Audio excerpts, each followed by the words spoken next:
presents Chocolate Yoddah Live.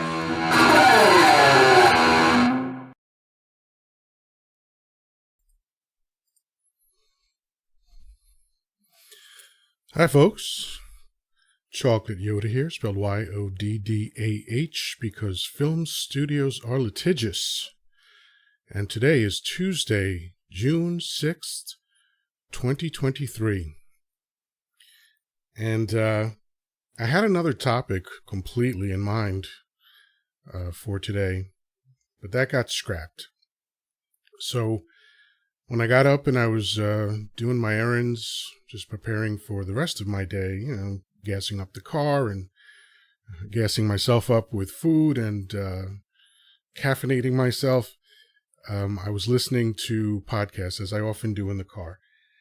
And what I heard was someone talking about being a minister or a Catholic priest. And I won't say the podcast, but what he said caught my attention. He said that he wouldn't marry same-sex couples because it wasn't prescribed in the Bible. That's the word he used, prescribed. And as soon as I heard him say that, my instant reaction, just on a gut level, was that is a perfect microcosmic example for what is wrong with religion, why I can't stand organized religion. Because it's filled with exclusion, it's filled with hatred of others, it's filled with violence toward others because of that hate. And it was particularly ironic to me that, or maybe not ironic, at the very least interesting. I found it interesting that this was a black man speaking. And I thought, all right, for starters, you adopted the religion of your oppressor, right? So this is not something that black and brown people think about a lot, but the fact is that the only reason why minorities are mostly Catholic is because that was beaten into slaves. And you only have to do that once, right? You only have to beat the parents into being Christians or Catholics, and you've fixed it for history, because now those parents are going to warn their children, hey, you gotta be into their version of God, right? Or you're going to get tortured like I was. So the irony to me of a black man espousing the religion that was beaten into his ancestors is a little tough for me. But beyond that, the idea that this is what was prescribed in the Bible, so it must be true, right? Well, there was a time that doctors didn't prescribe antibiotics, right? I said that kind of weird. Antibiotics, I think that's the way to say it. So why was that? Because antibiotics didn't exist. So they didn't prescribe them because they couldn't. They didn't know about them, right? So the idea that sand dwellers 2,000 or 2,500 years ago, or really, the Bible was written roughly 1,700 years ago. It was put together in the year 325 of the Council of Nicaea, under Constantinople. No, not under Constantinople. Damn, I'm getting my facts mixed up. Constantine, under Constantine. So roughly 1,700 years. And, the original stories of the Bible take place, the folklore of the Bible. Most of these things never happened, but the folklore of the Bible took place at a time when people didn't know what bacteria was. This was at a time when doctors didn't wash their hands, and the first doctor that suggested it was thought to be an idiot. What do you mean there's invisible things on us that can infect other people and kill them? That's nuts. But now it's standard operating procedure for doctors to be as sterile as possible from patient to patient, because we know that when they're not, patients die. They get infections and they die. Okay? So the fact that it's prescribed in the Bible or not prescribed in the Bible, to me, is irrelevant. They knew what they knew at the time, and it's not relevant to now, mostly. Be kind to one another. Okay, I'll take that. But this idea that we need to use some ancient book of fictional fairy tales to run our lives is kind of absurd. But it gets even more absurd when you look at what is prescribed in the Bible. Like the fact that eating shellfish is an abomination. And just in case you're not aware, anything labeled an abomination in the Bible is punishable by death. So eating shellfish is punishable by death, according to the Bible.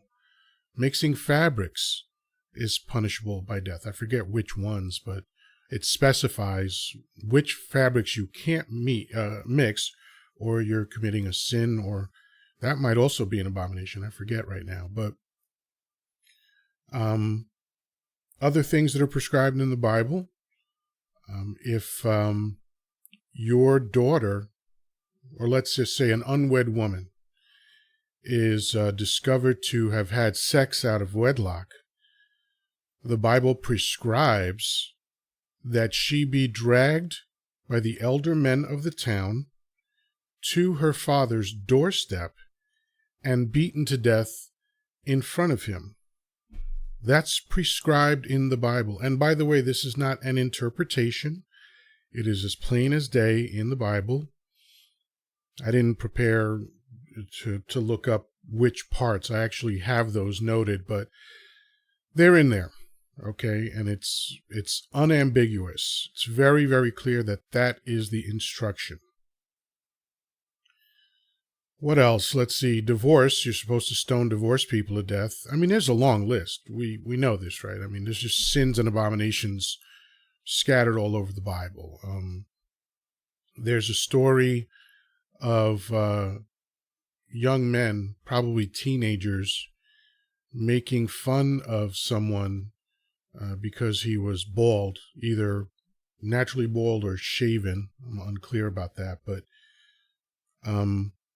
there were a lot of them. I think there were like 30 or 40 children making fun of this dude, and God sent 2 she-bears, as they say, 2 female bears, to kill the children. That's prescribed in the Bible. All right. And by the way, going back to the shellfish thing, there's way more, like probably 20, 30, 50 times more written about shellfish than there is about homosexuality. As a matter of fact, there's shockingly little written about homosexuality. So this whole thing where, it's in the Bible, even if it is, so what? Why do we think that this book written by people that didn't know what bacteria was, and in some cases didn't know where the sun went at night, their ideas are sacrosanct, their ideas are the penultimate of knowledge? Come on, that's ridiculous. Also prescribed in the Bible is if your brother doesn't believe in your version of the your version of the invisible man in the sky, you are to kill him. Again, unambiguous. This is not interpretations of interpretations, which is another thing. Oh, this concept of transliteration. Oh boy, how many copies of the Bible were hand copied before the printing press? And I think because there was something like an 1100-year gap between when the Bible was written and when the printing press came around, right? That was the early 1400s. There were no copy machines. Later on, there would be a job title of scrivener. And I think it's scrivener. It could be scrivener, but I think it's scrivener. As in Bartleby the Scrivener, the famous short story by Herman Melville. And their job was to copy documents, which meant they had to rewrite every document word for word. Now, that to me leaves a lot of room for human error. In fact, there's a page in the Bible, and again, I apologize for not having chapter and verse noted here, but apparently there was evidence of a mistake because a sentence was written exactly the same way 2 times in a row. Human error. And now compounding the human error is, as soon as you translate it from the original, Aramaic is the original language that it was written in. And now you have to translate it into Elizabethan English for King James, and then Italian and Latin and blah, blah, blah. Who knows how many languages? It's probably in every language, but, there were people writing these things by hand and translating, and that syntax is different in different languages. Different words mean different things in different contexts. So the idea that we have the perfectly preserved thoughts of these illiterate sand dwellers is kind of ridiculous. And again, you have to operate under the assumption that these illiterate sand dwellers somehow had the keys to the universe. They just knew it all, right? Come on, this is pure absurdity, right? And I'm not saying everything they wrote was wrong. As I said, I'm willing to keep some ideas from the Bible. I particularly love the Sermon on the Mount from the New Testament. I found it to be beautiful. As a matter of fact, I cried the first time I read it because I was just really impressed and moved by the sentiments expressed by the fictional literary character Jesus Christ. And I know some of you are going to hate that I just said that. Luckily, I don't care. You are entitled to your imagination, and I am entitled to mine. I think my unicorn runs the universe, and you can't prove that he doesn't.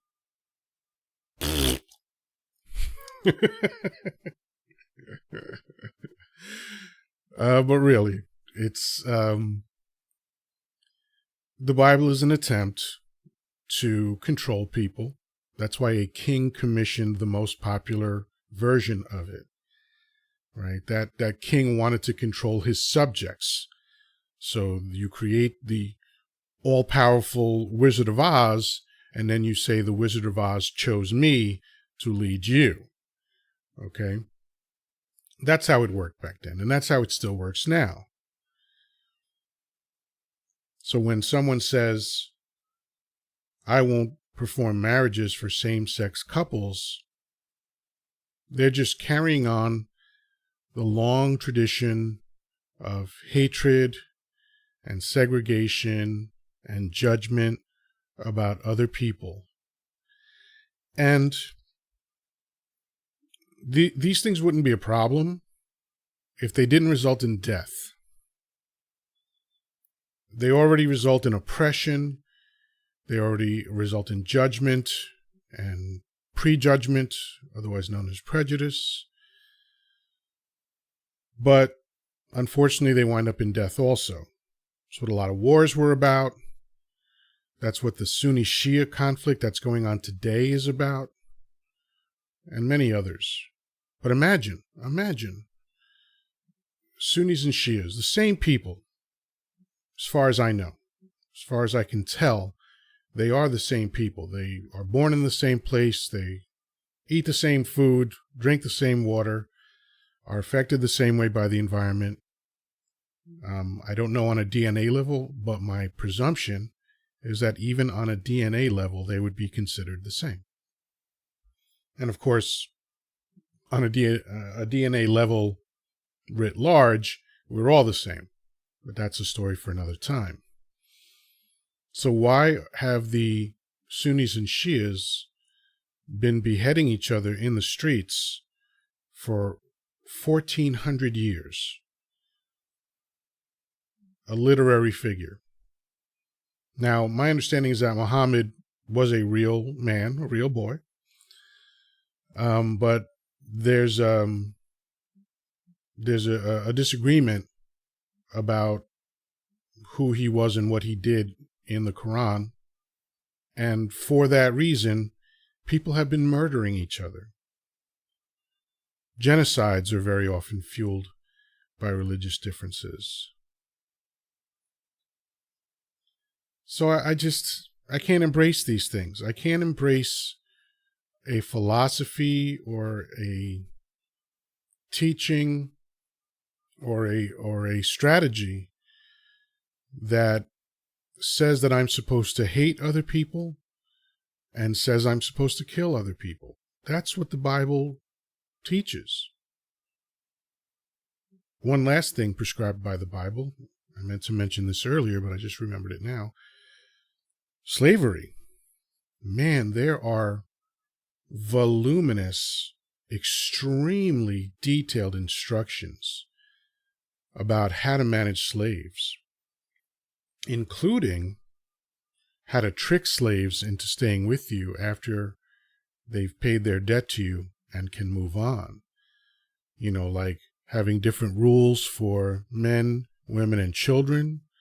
So if a man is married with children and he's paid his time and he can go freely, you can keep his wife and children. And that, of course, incentivizes him to stay. Very clever. What a beautiful thing expressed in a beautiful book. And it's not just the Old Testament, so please don't use that excuse, because the slavery bit's also in the New Testament. And just in case you forget, Revelation is in the New Testament also. It's the last book of the Bible. And that is batshit crazy. So there's no escaping the reality that if you're going to quote unquote live your life by the Bible, because really, how many people are actually doing that? I mean, in reality, because again, if you really do live by the Bible, every time you met a divorced person, you would stab them to death or stone them to death, right? You know, and I guess it's not easy carrying stones around, and in some places you can't bring a knife, so maybe a baseball bat, you know, have one at the ready all the time, just in case you come across, you know, someone who got divorced or someone who had sex out of wedlock. I don't know if that rule applies to boys. I didn't see anything about that. So I imagine you just get to brain girls if you find out that they've had sex before wedlock. Or if you want to take the lazy man's route, which is what I would do. I'm not that ambitious. So if I was going to live by the Bible, I would just hang out at Red Lobster and, you know, just to ask people what they ate as they came out. I'm not sure how long I could get away with this. I'm sure word would get out pretty quickly that there's someone standing outside of Red Lobster with a baseball bat ready to kill you based on your menu choice. But, you know, I would just be like, hey, what'd you eat? The halibut? Okay, you're okay. Shrimp? Boom. So how many people are really living by the Bible? Because the only people that I've ever that I ever heard say that they live by the Bible were people that hadn't read the Bible. Because let's be honest here, and I'm going by my experience, but I'm willing to extrapolate to society at large, right? I bought my first Bible when I was 23, and I didn't buy it because I believe what's in it. I bought it because I had been debating people about the Bible for a long time, but I realized that some of my debate was disingenuous because I had not read the Bible and I wasn't familiar with the text. The only thing I was familiar with was the same thing that most people are familiar with, which is what's taught in church. Priest gets up there and talks about passages in the Bible. Now, if you go to church regularly enough, and my mother used to bring me to church every Sunday because I was raised Catholic, until I was 7 and I was able to think for myself. But every year you would hear the same stories from the Bible. I started referring to them as the Bible's greatest hits. That's what most people know. They just know what they've been told by the guy in the really beautiful dress up in front of the room, right? So the Bible is a lot more than the greatest hits of the Bible. And even some of the greatest hits are pretty horrible. And it's funny that sometimes people don't realize how horrible they are just because of the way they're delivered. When you have a priest up there going, "Oh, and isn't God wonderful and isn't God amazing? Here's an example of God's love. The story of, Noah's Ark. What a beautiful story. That family of 8 at the end repopulated the earth. But let's skip the fact that God killed everybody else. Just drowned everybody." And one day, just because I have a sometimes bizarre curiosity, I decided to look up population statistics. Like in the year 1, what was the population of the earth? And if I recall, it was something like between 200 million and 400 million. I haven't looked at it in a long time, so I might not be remembering that precisely, but that's my recollection. So let's be conservative. Let's say there were 100 million. You can even say 1 million if you want to. But 100 million people, and God killed everyone but 8. And it was 8 people in one family. So in order for them to repopulate the earth, guess what they had to do? Bang their brothers and sisters.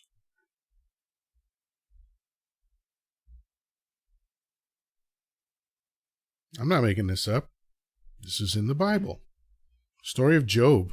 Oh, possibly one of the most beautiful examples of God's love in the Bible. So apparently God was a betting man, because the devil bet God. "Hey man, I bet you I can turn your most devoted follower from you." And God said, "Well, that'd be Job. Job loves me. He's way into me. There's no way you can turn Job." He said, "Well, I bet if I do enough stuff to him, he can be moved." And God said, "All right, do whatever you want to him. Except kill him. Do whatever you want." So the devil hit him with like disease and pestilence and blindness, I think, and killed his family, killed his animals, killed his servants. Oof. I think he took away his land and took away all his money, all this stuff. The devil went to town on Job. Just messed him up completely. And at the end, Job still loved God.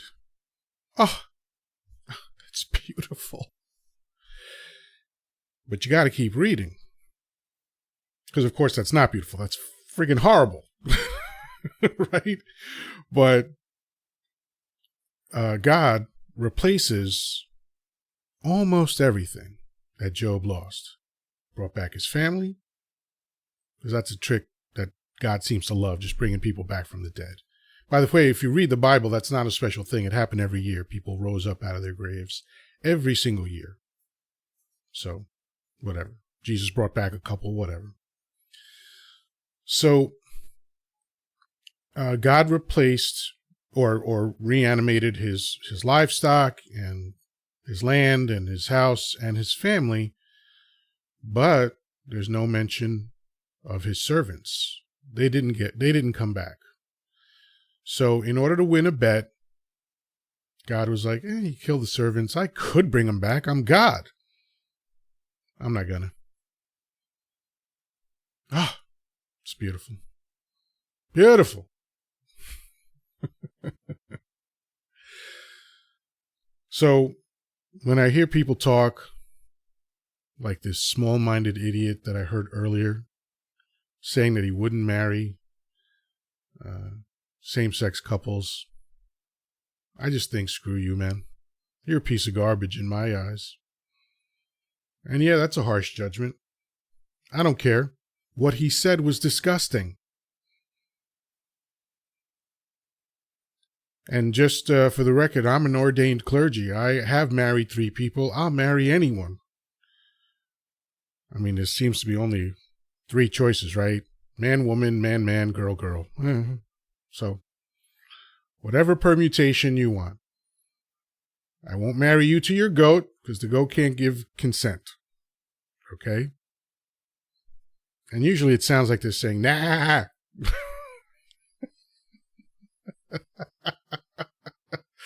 Oh, I'm an idiot. But anyway, that's what's on my mind. I just thought,